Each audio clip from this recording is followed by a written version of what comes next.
Yeah, hey there, Luke. This is Gordon and Cisco. We're with Rebel Sun. We're a lighting and grip rental house in Silicon Valley. I have zero expectations. We know that it's a big panel and light with an inflatable front, and it takes up a lot of room, has a huge ballast, and we're curious to see what the output is and what it can do. Yeah, so we've done a couple different variations of rigs. A lot of times when people want a soft box of this size, they want a big soft source, either for products or something with a seamless reflection, or a beauty light, essentially. So we've used different units that we have here at the shop, like Kino flows and panel lights, diffuse it through a frame. So for us, we're interested to see how compact, how accessible this is on set, and how easy this is to build. Right, that's always the big thing. It's time on set, how quickly we get this up, and how user friendly this thing is. So let's go. Wow. Let's see if we can figure this out. Okay, there's the pump. Definitely the inflatable part. The pump's here. Okay. Just grab this. It's heavy. Do we have an air match that we got to fill up too? We're just figuring this out on our own here. You know what? New product, obviously anything that's new. What we're doing kind of now is that you kind of want to test it first, right? At the shop, do your pre-production kind of homework. You don't want to show up to set and find out like, hey, this doesn't work, or you don't know how to turn it on. Right. That'd be more embarrassing than not knowing how to work a light. So, figured we'll give it a shot here at the shop today.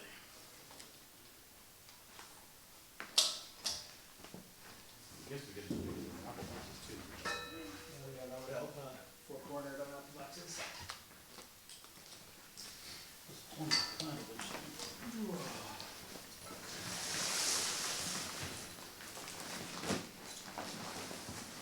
So far, so good.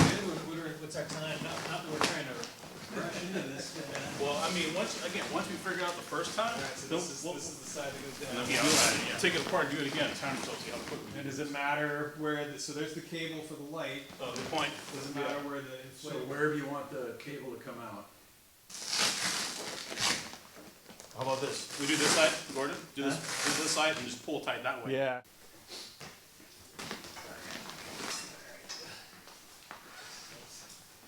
I feel like I need to come this way.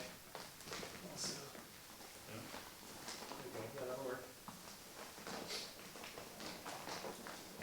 Reach under it. They do the sides, one side and then the other side. That's not making sense. Here will just hang down. We need some muscle here. So each grab a corner, we're going to kind of lift it and just flip it over. I'm going to pop it right on these stands here. Let's see it. Should be fine. So I think if everybody, I think we can do, Gordon, just stand it up. Yeah. And then flip it first, right? So we were going. Just stand it up. Go ahead and grab the corner. Give this corner to Gordon and I. You guys take the bottom. Gordon and I grab the top. And lift it, gentlemen. Go lift it up. Yeah, we'll go right inside here. Go to my side then. Here you go. It's heavy. Let's grab some bags just to put in here while on wheels. Alright, so now our Yeah. valve is here. I got it. You can walk away. Hey Carl, let's grab. Let's see. Go with the stinger here. Okay. We got some power here. Ready? Let's grab that Here we go. ballast that's over there. That's it. Oh, hold on. Check the back valve. Make sure that valve's closed up. Is it working? That's closed. Alright. There's a couple straps you gotta bring there. I gotta bring it down.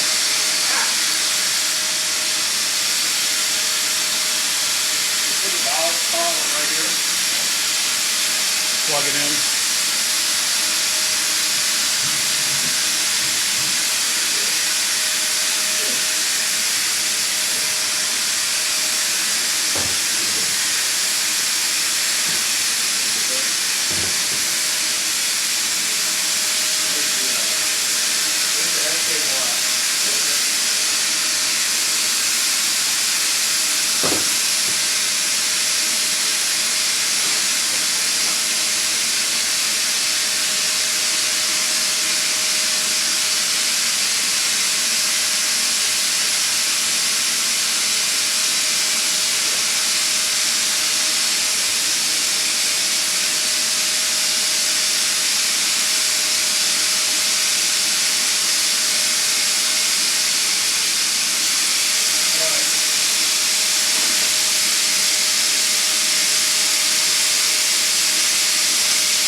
steering wheel here that we wired to accept the 20 amp Edison, and then we just get a plug in here. This is the power button. So. Ooh, 50%. Actually, just got a little kick to it. Zoom it down for a second. So you can find this in the menu here. It's, control systems. It's in DMX settings. 201. 201. DMX address. Good. Right. And then DMX profile. We have to unlink it. Oh, and probably turn on CRMX. Let's see CRMX settings. Yeah. See CMX settings. And then why don't we, link it? So, all right, ready, Gordon? All right, ready, here we go. Oh God, it's heavy! Jesus Christ! All right, hold on. Let's just stop there. It's pretty heavy. Man, Holy moly! that is heavy. This will be So like heavy. Cisco Cisco went up higher than me. I don't know. I don't know. You measure? Are we doing a strength test? All right, this thing is heavy. It's official. Yeah. So we need a few of us to lift this up a little bit. Okay. Or do we take the time to put this on crank stands? What do you think? Should we put it on crank stands? Let's do it. Let's put it on crank stands. That's better. Come on. Because this is pretty heavy. Because with two people, we can put crank stands. I mean, so get all of us. Let's put it on crank stands. Come on. Let's go. Leave it where it is. The tricky part is that once we take it off the lollipop, like the mat, Yeah, it's gonna be hard. Yeah. We might have to deflate it a little bit. because we take this off, it's gonna like push against your. Yeah, I don't think we're gonna be able to do this. We're not gonna be able to swap it. No? Yeah, because it's pushed the inflation once, and it's gonna inflate past it, and then we're gonna pitch it and get it back on here. I don't think it's gonna See, like, so as soon as we take this out, like, it's gonna be really difficult to get. I mean, we can try it, but it's gonna be a little bit of a challenge. Yeah. But I think on set, what I normally would probably suggest we do is have a pipe that goes across this, Yeah. alleviate it, and that's we'd have to slide this pipe, put like a 12-foot pipe across, so it's wider, so then the stands are a little more out of your shot. Yeah. I think we gotta deflate it a little bit, just so the Sure. pressure's off. Yeah. I think I'm gonna There was too much pressure! You probably did. I think we're good. Ready? Oh my god! Oh, so heavy! Ah. Okay, this is good as a group. Let's just take this side off here first. Gordon, keep your side on.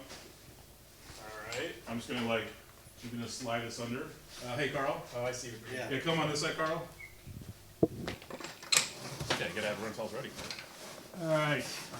This is what we tested at the shop, right? So in a real world use, like having a pipe here that sticks out a little bit, like a big bend or something, you know, and then you can just do this kind of thing and you have more space. So. Yeah. Okay, cool. Okay, are you ready? Yeah. All right, let's go. That's much easier. This is pretty cool. It's like a whole Darth Vader room. This is it. This makes it easier, for sure. A lot easier. How's that? How's that look pretty level to you, Carl? Like left and right? A little more on your side, Cisco. Oh my gosh. You guys go to white. It's already been repaired once. Look at this. Whoa. Gosh, the color's pretty nice. Beautiful colors. It's pretty nice. Because it's still got plenty of air in it. Yeah, it's true. We didn't put bear back in it. Oh gosh, really? There we go. Now we're underneath the light, right? Let's maybe come back a little bit, catch a little bit in our eyes. What do you guys think? How's this look? How do we There look? it is. Pretty cool. Yeah. First impression, the output's pretty good. I don't know where we're at right now, what our output is right now, but it's looking pretty good. 46%. Okay.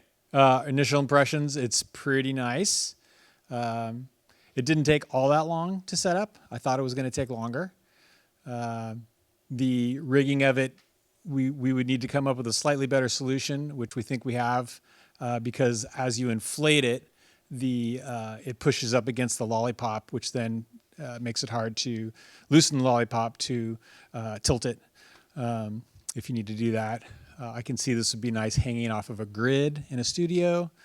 But as far as, color control and output, it's actually not bad. This is the 8x8 version. I really can't help but think it would be nice to flip it over on the ground and have a nice light up mattress. I'm hoping Aputure comes out with some custom sheets for this thing. That would be really awesome. Yeah. What are your thoughts? Yeah, besides the sheets, I think it's a good idea. Yeah, overall output's pretty good. We saw it for a brief second in like red and some other colors, and the color is great. I would say the couple things you pointed out is with the lollipop kind of hitting the side, that is an issue. But like the solution we suggested with putting a pipe across. So this is an 8x8, so maybe like a 12-foot or a 10-foot piece of pipe that goes across some cheese bros, and then you can pivot it. But again, this is definitely a light you want to kind of build and test at your shop or at home, just to make sure you know how to work the kinks out of it. But yeah, it's pretty good. Would be awesome. I didn't check when we put the light emitting sheet down. Was there a strap in the middle somewhere? Because I could see, like, let's say if you didn't want to use this mattress, you want to use your own diffusion, and you could easily build an additional box with the hardware we have at the shop, or if you're a key grip.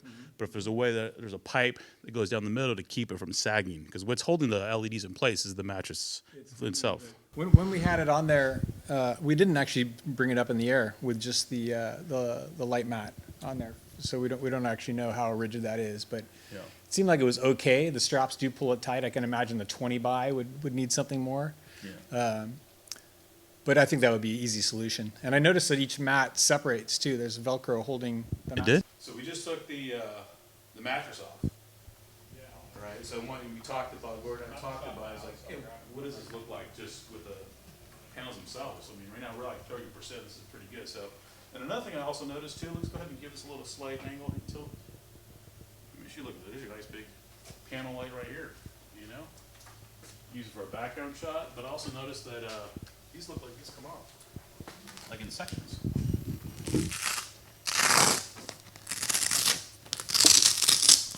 Which is, I'm assuming, could be to repair.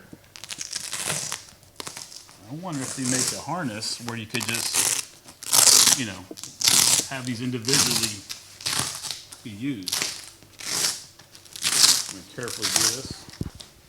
Yeah, we disconnect from the harness. They all feed into this thing here. Yeah, Are there connection points? I would imagine. Yeah, there's something there. So maybe turn the power off, and then That's cool. Neat. this Okay. is a hard wiring. Yeah, I don't know. But Yeah, then we could easily build our own frames, T-bone something, or you can build a post right here. But the point is the light portion of it is separate from the diffusion. There's another downside is the deflatable portion, so you can't change out to a different diffusion. That is definitely a downside. But I can see we could easily customize something to use our existing like 8x8 rags, and then we could put anything we wanted. exactly. I think I could see us using just the light, the LEDs themselves, either as a wall light. You're in a small location, you want a big soft source.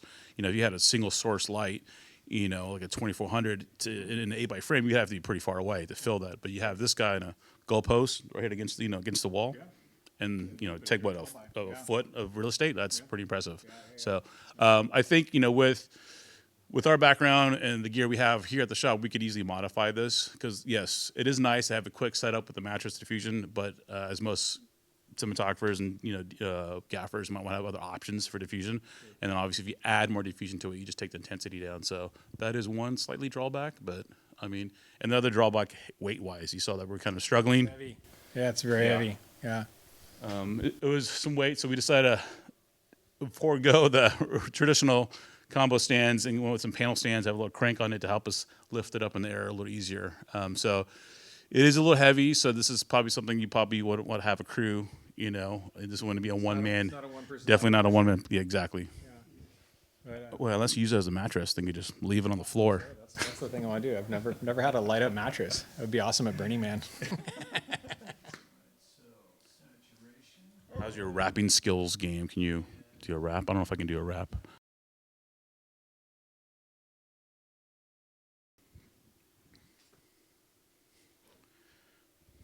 Color party. This is. I guess we're going into party mode now. You could see the different variations of color. And saturation's great. Look at that. Oh my gosh.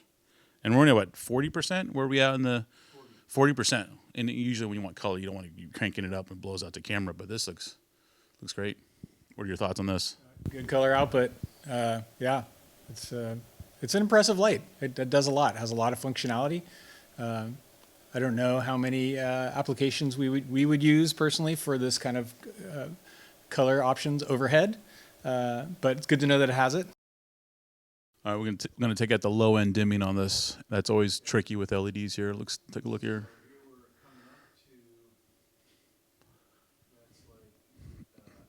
80%. Okay, let's dim it down, like end scene and fade out. And not too bad. A slight bump at the end, you think? What shows 1%? Yeah, that's where you really could see it. Oh, that's not bad. Okay. That's not bad. Rolling back up, yeah. No folding. No That's pretty good. No, oh yeah, no flicker. That's good. Yeah. That's nice. We're in 16-bit, right? This is 8-bit. Oh, 8-bit. So 16-bit would be even smoother. I have to say, going into this, I was thinking there's no way we would want a light like this. Now that I'm seeing it in action and after setting it up and not taking as long, and the fact that we can modify it and put our own diffusions on there if we build a proper box, that I'm actually starting to come around. Something like this. I mean, it competes with the Auroras, right? Yes. And there's other companies that are coming out. Don't know that I love the inflatable part, but that's we can modify that and change that and just use the inflatable part as a mattress. So, yeah, it's a good light. Nice work, Aputure.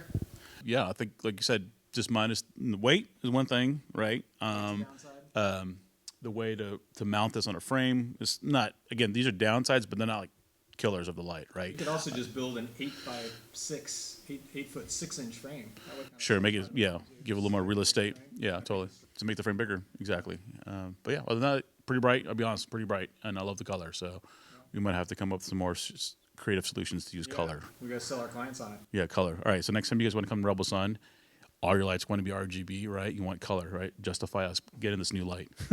Here we go. Okay, so signing off. Thank you to Aputure for sending this light up. It's pretty cool. We're enjoying it. Yeah, thanks, Luke, for having us here on another episode of Meet the Gaffer. And this is Gordon and Cisco here at Rebel Sun. We'll see you next time. Thank you guys.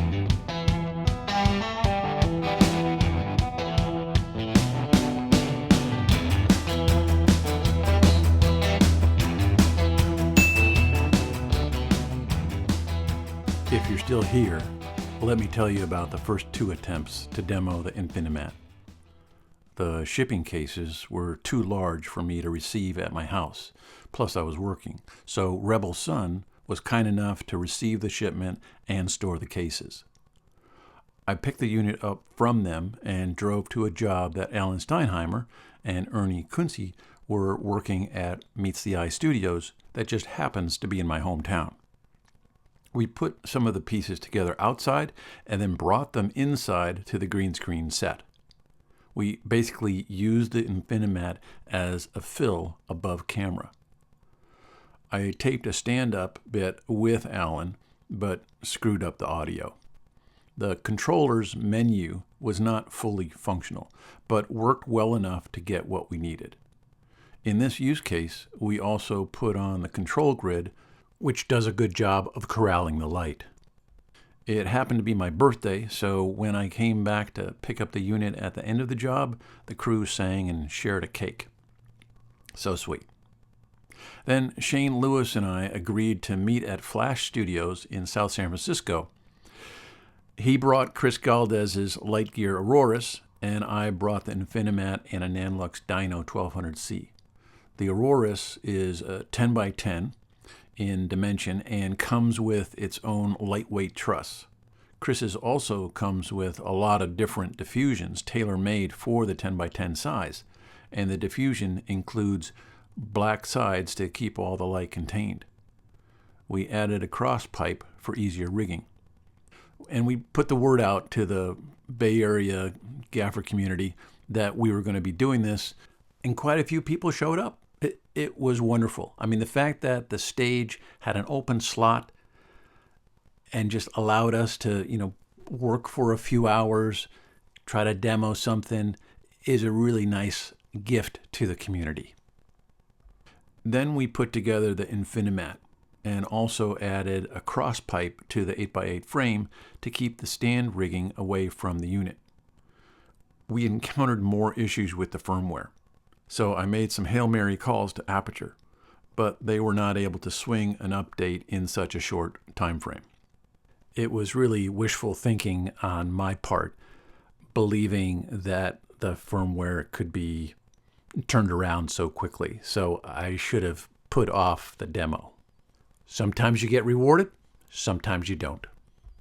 Meanwhile, we set up the dyno to come through an 8x8 of, I think it was half grid. Even at 80%, the Infinimat had the most output of the bunch.